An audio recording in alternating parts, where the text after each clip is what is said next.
नमस्कार, बहुत स्वागत है आपका। मैं हूं आपके साथ पूजा खंडूरी। रन एट 2024 में स्वागत है। आज मुख्यमंत्री योगी आदित्यनाथ हमेशा की तरह ही पूरे एक्शन में नजर आए। तुरंत बाढ़ग्रस्त सहारनपुर का हवाई दौरा कर डाला, राहत सामग्री बांटी, कांवड़ियों पर भी पुष्प वर्षा की, बता दिया कि सरकार सबके साथ है। तो वहीं आजम खान की सुरक्षा हटाए जाने के बाद पुलिस ने फिर से उनको वायु श्रेणी की सुरक्षा बहाल कर दी। जो आजम के लिए राहत की खबर है और एसपी के लिए सुखद खबर यह है कि अखिलेश यादव आज चाचा शिवपाल से मिलने उनके घर पहुंचे, उनसे चुनावी चर्चा की। इसी पर देखिए हमारी ये खास पेशकश।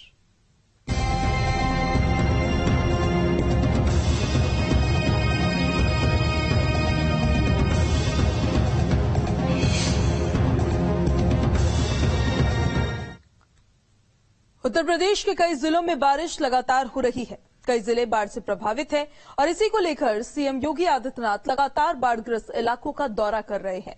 शुक्रवार को सीएम ने सहारनपुर का हवाई दौरा किया, संदेश दे दिया कि यूपी में बीजेपी सरकार जनता के हर सुख दुख में उनके साथ खड़ी है।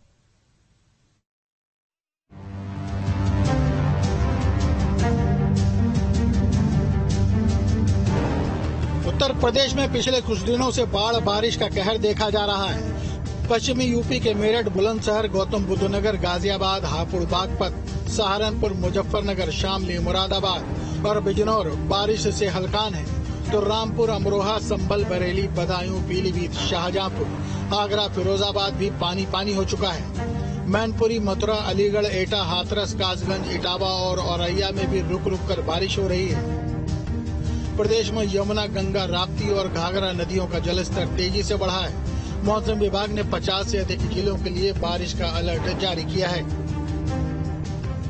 मौसम विभाग ने आज यूपी के श्रावस्ती, पीलीभीत, बरेली, बहराइच, लखीमपुर और सीतापुर जिलों में भयंकर बारिश की चेतावनी जारी की है। तो पूर्वांचल के वाराणसी, जौनपुर, भदोही, मिर्जापुर, गाजीपुर, गोरखपुर, कुशीनगर, देवरिया के आसपास के जिलों में भी झमाझम बारिश का अलर्ट जारी किया है।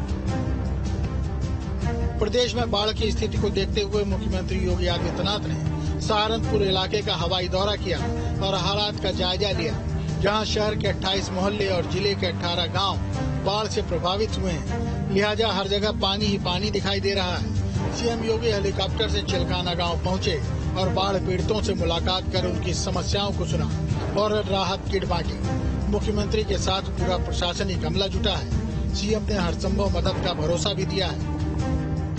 किसी प्रकार की कोई कमी आपदा के समय सरकार आपके सामने नहीं आने दी जाएगी।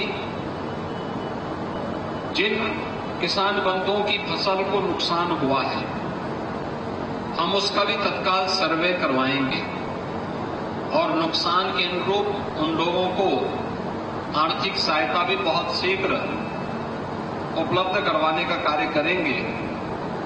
हमने इस बात का भी आदेश दिया है कि जहां जहां पे नदी के कटान के कारण नुकसान होता है, तत्काल बरसात के बाद उस कार्य को भी ठीक करा दिया जाए, जिससे आने वाले समय में यमुना जी की बाढ़ या जल प्लावन की किसी भी स्थिति में नुकसान को न्यूनतम स्तर पर करने के लिए हम हर संभव प्रयास कर सकेंगे।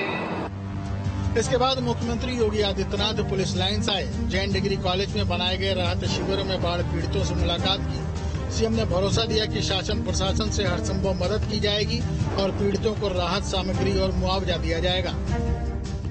खासतौर पर यहाँ पर जितने भी पीड़ित परिवार हैं जो बाढ़ से बुरी तरह प्रभावित हुए हैं, उनके लिए राहत सामग्री का एक पैकेज बनाया गया है। उन्हें तत्काल 10 किलो आटा, 10 किलो चावल, 2 किलो दाल अरहर, 1 किलो रिफाइंड का तेल, 1 किलो नमक, मसाले, हल्दी, मसाला आदि की व्यवस्था के साथ साथ 10 किलो आलू उपलब्ध करवाने, महिलाओं के लिए डिग्निटी किट की व्यवस्था की गई है। जिनके मकान क्षतिग्रस्त हो गए हैं उनके कंपनसेशन के साथ साथ उन्हें बरसाती भी उपलब्ध कराने की व्यवस्था के लिए निर्देश दिए गए हैं। जनहानि वाले परिवारों के प्रति हमारी संवेदना है, उन्हें 4 लाख रुपए की सहायता उपलब्ध करवाने के लिए निर्देश दिए गए हैं। सहारनपुर से लौटते समय मेरठ में सीएम योगी ने कांवड़ियों पर हेलीकॉप्टर से पुष्प वर्षा भी की और कांवड़ियों का मन खुश कर दिया।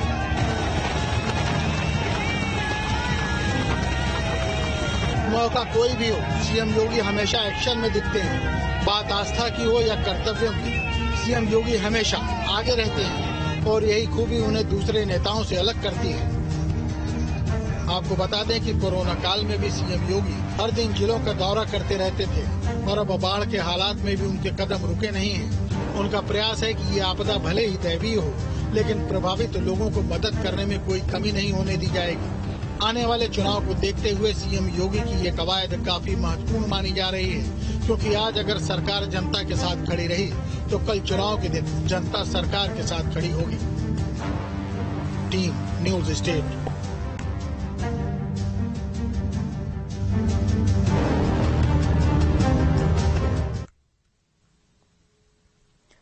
एसपी के वरिष्ठ नेता आजम खान की वाई सिक्योरिटी को पहले पुलिस ने वापस ले लिया, फिर कुछ देर बाद उनकी वाई श्रेणी की सिक्योरिटी को बहाल कर दिया।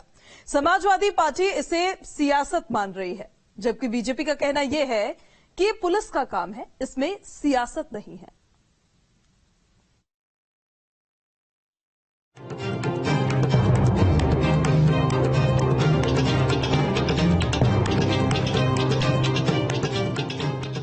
छोड़ रहा है तो खता इसमें तेरी क्या, हर शख्स मेरा साथ निभा भी नहीं सकता।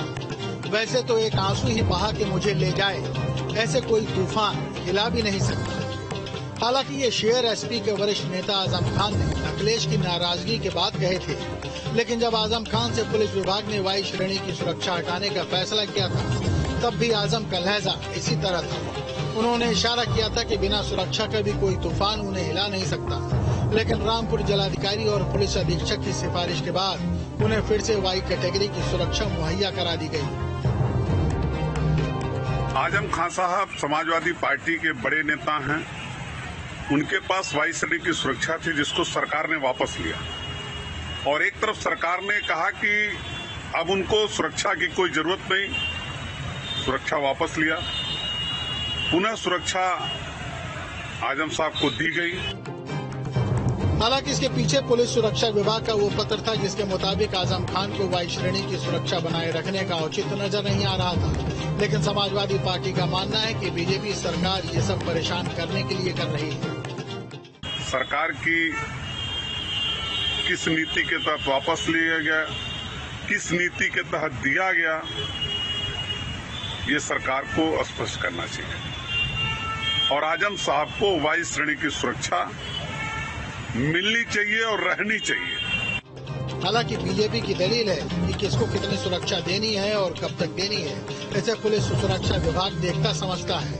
इसमें शासन का कोई दखल नहीं रहता। और वैसे भी चाचा भतीजे की जोड़ी ज्यादा दिन तक टिकने वाली नहीं।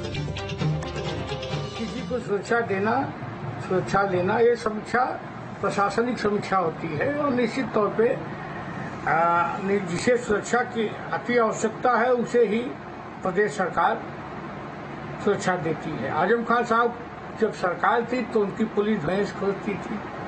बाद में जब हमारी सरकार आई तो जिस तरह से उन्होंने लोगों की जमीनें हड़पी थी तो पुलिस उन्हें खोजने लगी थी। और निश्चित तौर पे सरकार ने एक बार समीक्षा प्रशासनिक अधिकारियों ने की होगी, उनको लगा होगा कि इनकी सुरक्षा देनी चाहिए या लेनी चाहिए। वो समीक्षा होने के बाद ही, किसी दबाव में नहीं बल्कि प्रशासनिक समीक्षा के बाद ही उनकी सुरक्षा बढ़ दी गई होगी। वाई सुरक्षा कवच के तहत वीवीआईपी को कुल 11 जवान मिलते हैं। सुरक्षा घेरे में 2 कमांडो और 2 पीएसओ भी होते हैं। सुरक्षा व्यवस्था की श्रेणियां मुख्य तौर पर 6 तरह की होती हैं। बोलचाल की भाषा में एक्स श्रेणी, वाई और वाई प्लस श्रेणी, जेड श्रेणी और जेड प्लस श्रेणी के तौर पर जाना जाता है। इसके अलावा एसपीजी की भी सुरक्षा होती है। वाई कैटेगरी की सुरक्षा वापस मिलना आजम खान के लिए राहत की खबर है। Team news state.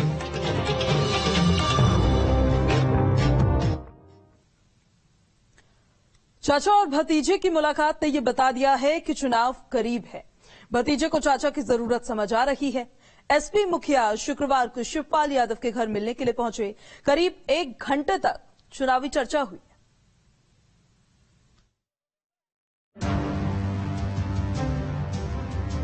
समाजवादी चाचा भतीजे का प्रेम भी अजब है। जो कभी कोसों दूर नजर आने लगते हैं तो कुछ दिनों बाद फिर दूरियां नजदीकियां बनने लगती हैं। शुक्रवार को लखनऊ में शिवपाल यादव के घर एसपी मुखिया अखिलेश यादव पहुंचे और करीब 1 घंटे तक चाचा भतीजे के बीच बातचीत होती रही। लोकसभा चुनाव को देखते हुए एसपी के प्रदेश कार्यकारिणी के गठन की तैयारी चल रही है और इस बार चाचा शिवपाल की नाराजगी को दूर करने के लिए भतीजे अखिलेश शिवपाल के करीबियों को कार्यकारिणी में जगह देने पर राजी हो गए हैं। ये चर्चा भी है कि आगामी लोकसभा चुनाव में अखिलेश यादव चाचा शिवपाल यादव को कोई बड़ी जिम्मेदारी देने की तैयारी कर रहे हैं। राजनीतिक पंडितों का मानना है कि चाचा भतीजे की जोड़ी लोकसभा चुनाव में समाजवादी पार्टी को जिंदा करने की पुरजोर कोशिश में जुटी है। एसपी का संकट गैर यादव ओबीसी जातियों को अपने साथ जोड़े रखने का है। इसके लिए अखिलेश यादव को चाचा शिवपाल की जरूरत होगी। प्रदेश कार्यकारिणी में भी ऐसी जातियों के नेताओं को जगह दी जा सकती है। आदरणीय अखिलेश यादव जी लगातार संगठन और बूथ कमेटियों की समीक्षा कर रहे हैं। जो जिलोवार प्रभारी नियुक्त किए गए थे उनसे रिपोर्ट ले रहे हैं, उनसे बातचीत कर रहे हैं। संगठन के पदाधिकारियों के साथ समाजवादी पार्टी के वरिष्ठ नेताओं के साथ बैठक चल रही है। 2024 के चुनाव की रणनीति बन रही है। आदरणीय शिवपाल यादव जी समाजवादी पार्टी के वरिष्ठ नेता हैं, उनकी भूमिका हमेशा से समाजवादी पार्टी में बड़ी है, बड़ी रही। चर्चा ये भी तेज है कि बीजेपी समाजवादी पार्टी के कुछ विधायकों को तोड़ने की कोशिश में है और इसमें अखिलेश को चाचा का अनुभव फायदा दिला सकता है। लेकिन बीजेपी का मानना है कि उसकी ऐसी कोई कोशिश नहीं है और चाचा भतीजे का ये प्रेम ज्यादा दिन तक टिकने वाला नहीं। मौका लगते ही अखिलेश चाचा को दूध की मक्खी की तरह बाहर निकाल फेंकेंगे। देखिए, समाजवादी पार्टी का आंतरिक मामला है कि संगठन में किसको रखें न रखें, और मुझे लगता है समाजवादी पार्टी अब अखिलेश के नेतृत्व में एकला चलो राह पर है। मैं, मेरी बीवी, मेरे बच्चे, इसके बाद कुछ और मुझे लगता है यहाँ एक सीए के उसमें धरना प्रदर्शन हुआ था, कोई भी नेता इस लायक नहीं था जो उस प्रदर्शन में जाता। उसमें अखिलेश जी की नाबालिग बच्चे उस प्रदर्शन में नेतृत्व कर रहे थे। तो मुझे नहीं लगता कि अब ये पार्टी कहीं चाचा को कद या पद, मुझे लगता है मद ही काफी है और उस मद से ही समाजवादी पार्टी चल रही है। अखिलेश जब से राजनीति में उतरे हैं तभी से उनके विचार शिवपाल से मेल नहीं खाए हैं। अखिलेश पार्टी में सफाई चाहते थे तो पिता और चाचा अपराध में लिप्त लोगों को टिकट देने के पक्षधर थे। फिर दोनों में झगड़ा बढ़ा तो अखिलेश को प्रदेश अध्यक्ष पद से हटा दिया गया। नाराज अखिलेश ने चाचा के सभी चहेतों से विभाग छीन लिए थे। तब शिवपाल ने सरकार और संगठन के सभी पदों से इस्तीफा दे दिया था। मुलायम को बीच बचाव कर सारे फैसले रद्द करने पड़े थे। शिवपाल कौमी एकता दल का विलय एसपी में करा रहे थे जो अखिलेश को नागवार लग रहा था। फिर 2017 में अखिलेश ने खुद को पार्टी अध्यक्ष घोषित कर शिवपाल को प्रदेश अध्यक्ष पद से हटा दिया था और पार्टी दो फाड़ हो गई थी। मुलायम के जाने के बाद दोनों फिर करीब आए लेकिन झिझक बनी रही। अब माना जा रहा है कि चुनाव के चलते भतीजा चाचा के पास पहुंच रहा है, उन्हें उनकी अहमियत बता रहा है। जी न्यूज़ स्टूडियो।